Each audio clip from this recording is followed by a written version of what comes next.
सैर कामरान साहिबा, अब ये जो 226 का फिगर आप लोगों को हासिल था, 2/3 अक्सरियत आप लोगों की थी असेंबली में, कोई भी आप आईनी तरमीम कर सकते थे, कानून साजी बड़ी आराम से हो सकती थी। अब इन सब चीज़ों में मुश्किलात का शिकार आप लोग ये इस आज के फैसले के नतीजे में होने जा रहे हैं, तो अब क्या क्या तब्दीलियाँ आप आने वाले दिनों में देख रही हैं पार्लियामेंट में?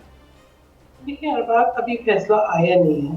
ठीक है, मेरे ख्याल में हमें थोड़ा सा तहम्मुल, कब्र वक्त कयास सराइयाँ, कब्र वक्त तजिए, इसका कोई फायदा नहीं होगा। ये अभी तो मैं समझती हूँ कि हमें वेट करना चाहिए। और ये जो समझते हैं कि जी सारे पाकिस्तान की सीटें इन्होंने जीती हैं, तो मैं कहती हूँ कि थोड़ा सा जो है ना इंसान को हकीकत पसंदी का भी तरक्की तरफ भी देखना चाहिए। तो बात ये है कि हर की तहकीकात तो सारी होनी चाहिए।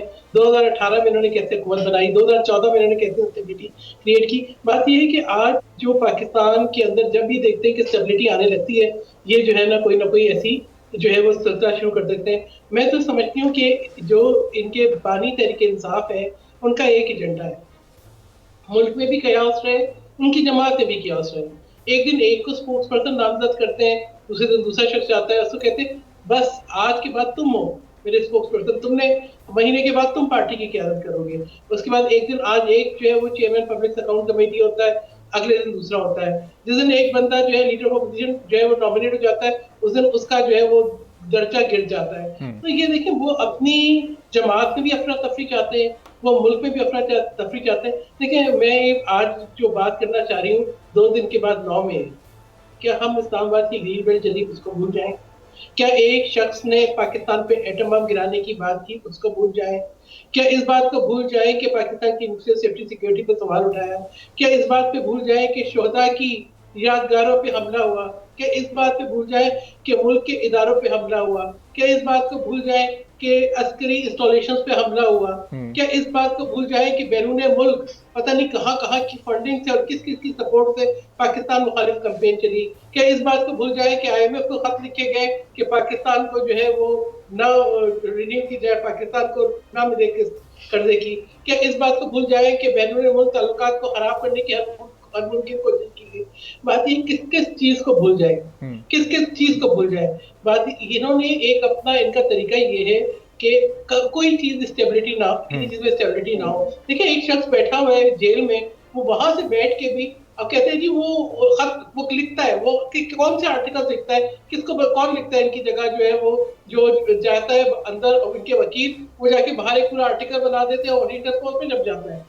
ठीक है, आपको हमें देखिए हर शख्स जो जी शऊर है वो सब समझता है। अब सर साहब, जितने भी वाकयात आपने गिनवाए यकीनी तौर पर ये नहीं भूले जा सकते, और इसमें से अक्सर जो केसेस हैं वो अदालत में हैं भी, खासतौर पर 9 मई के। आप खुद ये बता रही हैं कि देखें 2 दिन बाद 1 साल होने को आ रहा है, अभी तक कितने केसेस का फैसला सामने आ चुका है, कितने मुलव्विस अफराद की अभी तक शनाख्त हो चुकी है या उन पर ये उनको करार वाकई सजा मिल चुकी है?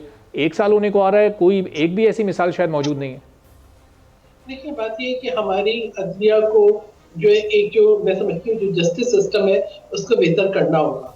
तभी इनका आप ये भी देखें ना कि शर्म आती है कि किस नंबर पर ये आते हैं आलमी दुनिया की रैंकिंग में।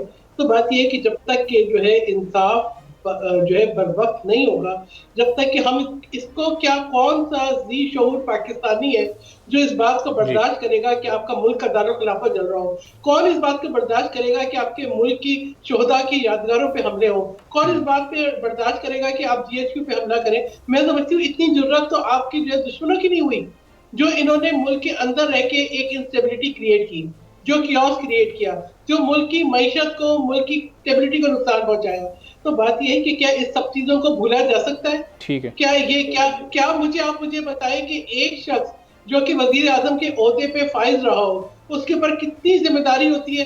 वो जो है कभी किसी मुल्क को के साथ ताल्लुकात खराब करने की बात करता है, कभी दूसरे मुल्क के साथ ताल्लुकात खराब करने की बात करता है, मुसलसल पार्लियामान के अंदर इंस्टेबिलिटी की बात करता है।